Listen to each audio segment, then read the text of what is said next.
Le petit ami de ma sœur m'a sauvée d'une tentative d'enlèvement. Ma famille l'a remercié en le faisant licencier, expulsé de chez lui et en divulguant ses informations personnelles doxage. Quand j'ai demandé à maman pourquoi, elle a simplement souri d'un air suffisant et a dit: Imagine devoir expliquer cela à ton enfant. Maman avait cherché le nom du nouveau petit ami de ma sœur, Jérôme, sur Google avant même qu'il ne mette les pieds chez nous. Arrêté. Accusation d'agression. Affiliation à un gang. Tout cela avant l'âge de 19 ans. Elle l'a annoncé comme on lit le bulletin météo alors qu'il se tenait sur le pas de notre porte, attendant d'être invité à entrer.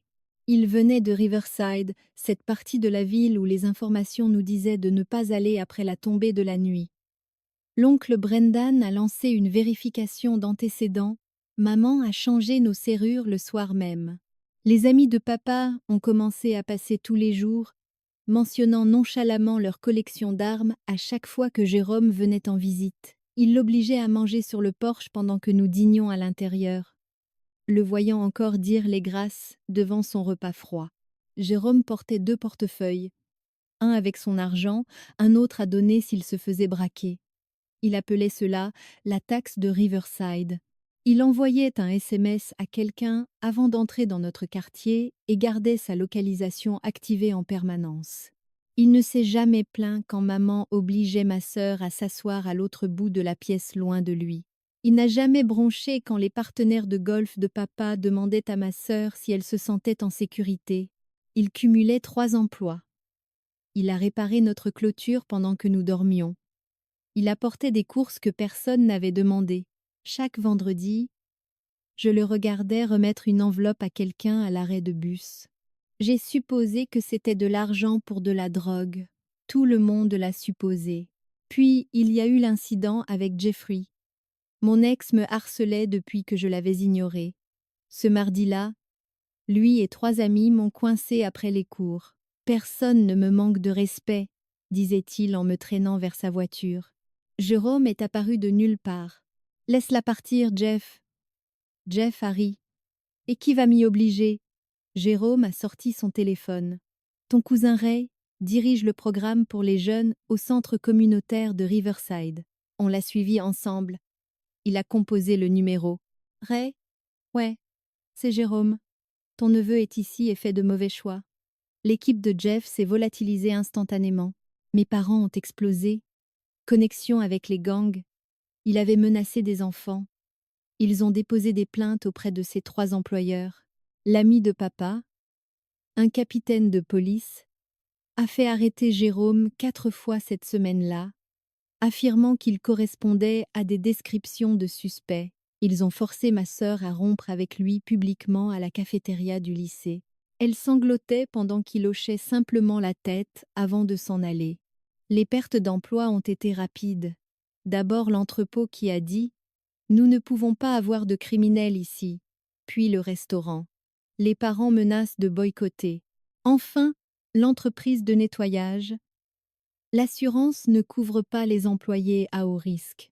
Je l'ai trouvé faisant du bénévolat à la banque alimentaire, servant les autres, ne prenant rien pour lui. Quand je l'ai approché, il a essayé de sourire. Ta sœur mérite mieux de toute façon. Pourquoi ne te défends-tu pas? C'est là qu'il a craqué.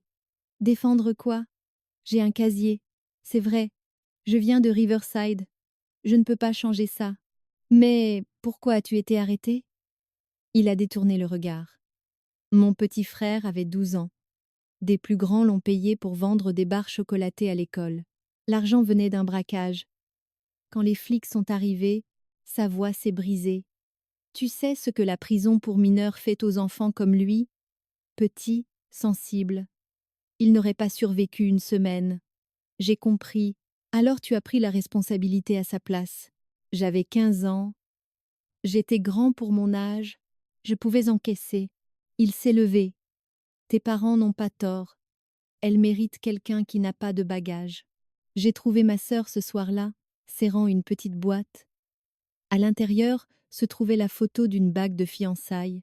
Au dos, ses calculs, exactement combien d'heures supplémentaires pour se l'offrir, 247 gardes. Il en avait barré 246. En bas, il avait écrit « Pour quand tu seras diplômé ?» avec des petits cœurs. Les enveloppes du vendredi étaient des paiements pour le bijoutier. Ces tatouages de gang dont tout le monde chuchotait, c'était la date de naissance de son frère en chiffres romains. Les cicatrices sur ses articulations ne venaient pas de bagarres, mais de l'usine où il travaillait la nuit. Maman nous a trouvés en train de pleurer ensemble. Pour la première fois depuis que Jérôme était entré dans nos vies, elle a semblé incertaine. « Qu'avons-nous fait ?» a demandé ma sœur. Le silence de maman était assourdissant. Jérôme a disparu. Son cousin Ray nous a dit qu'il était parti à Chicago pour un emploi dans un programme pour la jeunesse. Il a dit qu'il devait aller là où son passé ne pourrait plus nuire au futur de ceux qu'il aimait. Son dernier SMS à ma sœur. « Ta famille a raison. Mon amour ne suffit pas s'il te coûte tout. Ma sœur porte cette bague en pendentif maintenant.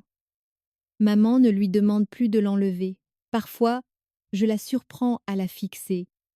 Et je sais qu'elle pense à la façon dont les gens bien peuvent paraître dangereux quand on est déterminé à les voir ainsi. Nos préjugés sont si forts que l'on oublie de regarder de plus près avant qu'il ne soit trop tard. Jérôme m'a sauvée d'un enlèvement. Nous avons répondu en lui prenant tout. Peu de temps après, j'ai réalisé que nous méritions toutes les deux un avenir meilleur. Je suis restée devant mon ordinateur pendant 3 heures ce soir-là, le curseur clignotant sur le bouton « Publier ». Mes mains tremblaient en regardant la barre de progression. La vidéo que j'avais passé des semaines à compiler contenait tout: capture d'écran des messages des amis de papa, enregistrement des réunions du club de lecture de maman, documentation de chaque emploi perdu par Jérôme à cause de notre famille. Ma sœur dormait dans la pièce d'à côté, serrant la boîte de la bague contre sa poitrine. Le téléchargement s'est terminé à 2h47 du matin. J'ai ajouté tous les hashtags possibles, puis je me suis effondrée dans mon lit, certaine que le monde verrait enfin ce que nous avions fait. 3 semaines ont passé. Le compteur de vues restait bloqué à 47. 2 commentaires sont apparus. L'un me traitant de dramatique, l'autre suggérant que j'avais besoin d'une thérapie pour ma culpabilité blanche. Pendant ce temps, maman continuait ses clubs de lecture du jeudi comme si de rien n'était. J'enregistrais leurs conversations à travers la cloison. Les femmes louaient maman pour avoir protégé les valeurs de la famille. L'une d'elles a dit combien maman avait été courageuse de tenir tête à ce garçon de Riverside. Elles ont trinqué au vin, célébrant leur succès. Je surveillais ma sœur. Elle n'était pas sortie de sa chambre depuis 5 jours, ne survivant que de biscuits. Quand j'ai enfin utilisé le double des clés, je l'ai trouvée prostrée à son bureau. Les mots sur le papier m'ont glacé le sang. Elle écrivait qu'elle ne pouvait pas vivre en l'ayant détruit, que la culpabilité la dévorait. Son ordinateur affichait des recherches sur des moyens indolores de mourir. Mes mains ont bougé plus vite que mes pensées. J'ai fouillé sa chambre, ramassant chaque flacon de médicaments, chaque rasoir, chaque objet tranchant. Elle ne m'a même pas regardée, continuant d'écrire cette horrible lettre. Le lendemain après-midi, Carole, l'épouse de l'associé de papa, est arrivée avec un plat et un sourire inquiet. Elle a acculé maman dans la cuisine. Sa voix était claire. Elle avait un ami qui pouvait vérifier si ce garçon était vraiment à Chicago ou s'il nous traquait. Les yeux de maman se sont éclairés. Mon téléphone a vibré. Une notification du groupe de quartier. La fille de Carole, Crystal, avait partagé ma vidéo pour s'en moquer. Les commentaires me rendaient malade. Ils se moquaient de mes larmes de petite fille blanche pour un voyeux. À 3 heures du matin, j'ai entendu un fracas. Ma sœur était dans sa salle de bain, son téléphone en miettes au sol. Elle avait essayé d'appeler l'ancien numéro de Jérôme. Le message automatique disant que le numéro n'était plus attribué l'avait rendue folle. « 7 ans de malheur », a-t-elle murmuré en fixant le miroir brisé. Du sang coulait de sa paume. J'ai croisé Carole à la pharmacie. Elle discutait avec le pharmacien de certaines personnes envahissant les bons quartiers, gesticulant alors qu'un client noir se tenait juste derrière elle. L'homme a contracté la mâchoire, mais n'a rien dit. Carole parlait de plus en plus fort, comme pour le provoquer. Maman a mentionné l'offre de Carole au dîner. Son beau-frère, le capitaine de police, pourrait vérifier la localisation de Jérôme à Chicago, juste pour s'assurer qu'il est bien parti. Papa est resté silencieux. Je voulais hurler qu'il l'avait déjà détruit. Ma vidéo est soudainement passée à 2000 vues. Quelqu'un l'avait partagée dans un groupe communautaire de Chicago. Les commentaires étaient partagés entre soutien et accusation de complexe du sauveur blanc. Les gens se demandaient si j'avais le droit de raconter l'histoire de Jérôme. Puis, Ray m'a envoyé un SMS. Jérôme avait vu la vidéo. Il n'était pas content. Je devais la supprimer. Mon aide lui faisait mal à nouveau. Ma sœur a trouvé mon dossier caché. Elle m'a confrontée avec des captures d'écran des posts Facebook de Carole sur la sécurité du quartier. J'avais tout documenté. Chaque fois que Carole apparaissait là où Jérôme travaillait, une photo montrait Carole prenant des photos de Jérôme à son entrepôt, prétendant faire des courses pour le surveiller. Maman a fait irruption dans ma chambre le lendemain. Ses collègues avaient vu la vidéo. Elle a exigé que je l'efface. Dans sa fureur, elle a laissé échapper que Carole avait aidé à rédiger les lettres de plainte aux employeurs de Jérôme. Elle savait exactement quels mots fonctionneraient, a dit maman avant de se reprendre. 2 mois ont passé. Ma sœur a commencé à fréquenter Adam, le fils d'un collègue de maman. Il était tout ce que nos parents voulaient, blanc, ennuyeux, de bonne famille. Elle portait la bague de Jérôme cachée sous son col. Lors d'un dîner, Adam a fait une blague sur le fait qu'elle avait progressé par rapport à son cas social. Personne n'a ri, mais personne ne l'a repris. J'ai fouillé les archives Internet. Les vieux articles du blog de Carole révélaient un schéma. 3 ans avant Jérôme, elle avait écrit qu'un employé de maintenance avait touché sa fille de manière inappropriée. La description correspondait étrangement à Jérôme, jeune, à la peau sombre, du mauvais quartier. Les charges avaient été abandonnées faute de preuves. Ma vidéo a atteint 15 000 vues. J'ai reçu un message d'une femme dont le petit ami noir avait été chassé par une campagne similaire de Carole dans son ancien quartier. Carole avait transformé le racisme en science. Papa a perdu son plus gros client.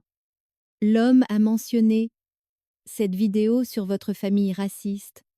Maman m'a blâmé. Moi, pas leurs propres actions. Carole a suggéré un avocat pour me poursuivre en diffamation. Ma sœur a commencé à voir un thérapeute recommandé par Carole. Après 3 séances, elle est revenue en répétant des phrases sur le complexe du sauveur et la manipulation par le traumatisme. J'ai cherché cette thérapeute. Elle était spécialisée dans le maintien des limites appropriées avec des partenaires inadaptés. J'ai créé un faux profil Facebook pour infiltrer le groupe de vigilance du quartier. Carole le dirigeait comme une opération militaire, notant les plaques d'immatriculation des véhicules suspects appartenant à des résidents noirs ou latinos. Ray m'a appelé. Jérôme travaillait désormais 90 heures par semaine, dormant dans un débarras au centre pour jeunes. Il refusait de parler de ma sœur. Le salaire payait à peine le minimum, mais c'était tout ce qu'il pouvait trouver avec son casier. Au club de golf de papa, le mari de Carole se vantait que sa licence de détective privé avait aidé à vérifier le casier du garçon. Ma sœur a découvert qu'elle était enceinte de 6 semaines d'Adam. Carole l'a appris, probablement via la thérapeute, et l'a dit à maman. Maman a menacé de renier ma sœur si elle assassinait son petit enfant. Carole a apporté des photos de ses contacts à Chicago. On y voyait Jérôme sur des chantiers, émacié, épuisé. Voilà ce que ton amour lui a apporté, a-t-elle dit à ma sœur avec un sourire satisfait. Carole s'est portée volontaire pour conduire ma sœur à ses rendez-vous prénataux, lui racontant des histoires sur l'importance de choisir des pères de bonne souche. Lors d'un dîner de famille, Adam a demandé ma sœur en mariage devant une photographe amie de Carole. Ma sœur a dit oui alors que sa paume pressait si fort la bague de Jérôme cachée contre son cou que le sang a traversé ses doigts. Ma sœur a fait une fausse couche à 10 semaines. Les premiers mots d'Adam ont été d'exprimer son soulagement. Carole a dit à maman que c'était un mal pour un bien. Ma sœur a cessé de manger. J'ai envoyé un message au frère de Jérôme. Il a répondu que Jérôme avait interdit tout contact. Vous avez tous assez souffert à cause de nous. Même la famille de Jérôme nous protégeait de la vérité.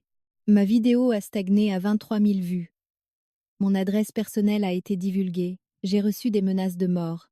Maman a annoncé que nous déménagions dans une résidence fermée où Carole siégeait au conseil d'administration. Nous ne fuyions pas Carole. Nous nous enfoncions plus profondément dans sa toile. Ma sœur a fini par rompre avec Adam. Carole est arrivée le lendemain avec des papiers pour un internement psychiatrique. Papa s'est enfin opposé à elle. Elle est en deuil, pas folle. C'était la première fois qu'il lui tenait tête. J'ai découvert la vérité sur le capitaine de police. Lui et Carole avaient eu une liaison il y a 20 ans. Elle tenait quelque chose sur lui. 13 mois après la rupture, ma sœur a avalé un flacon de pilules. Je l'ai trouvée inconsciente. Elle a survécu. Nos parents ont dit à tout le monde que c'était une overdose accidentelle. Le centre de jeunesse de Jérôme a subi des coupes budgétaires après une plainte anonyme sur son casier. Il a été rétrogradé au poste de concierge de nuit. Carole a été élue au conseil scolaire. Sa première proposition: une vérification des antécédents pour tous les employés. Jérôme ne pourrait plus jamais travailler avec des enfants. J'ai découvert que Carole avait couvert un vrai prédateur, l'entraîneur Nathaniel, car il était blanc et riche. Elle détruisait l'innocent Jérôme tout en protégeant un monstre. Ma sœur a pris un bus pour Chicago avec ses économies. Elle a trouvé Jérôme à son entrepôt. Il a démissionné dès qu'il l'a vu sur les caméras de sécurité. Il a laissé un message. Il était mort pour elle. Le site web que j'avais créé pour documenter les victimes de Carole a été fermé après des menaces juridiques et des cyberattaques.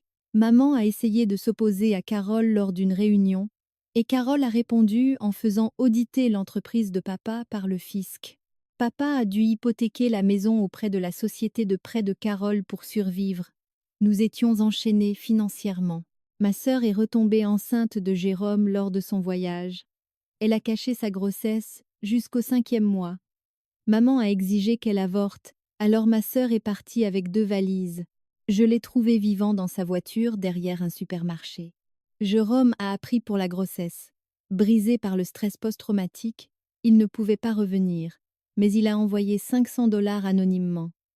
Ma sœur a accouché seule à l'hôpital. Elle a nommé le bébé Jérôme Junior, Zaria. Carole a immédiatement lancé une procédure pour contester la garde, prétendant que ma sœur était une mère inapte.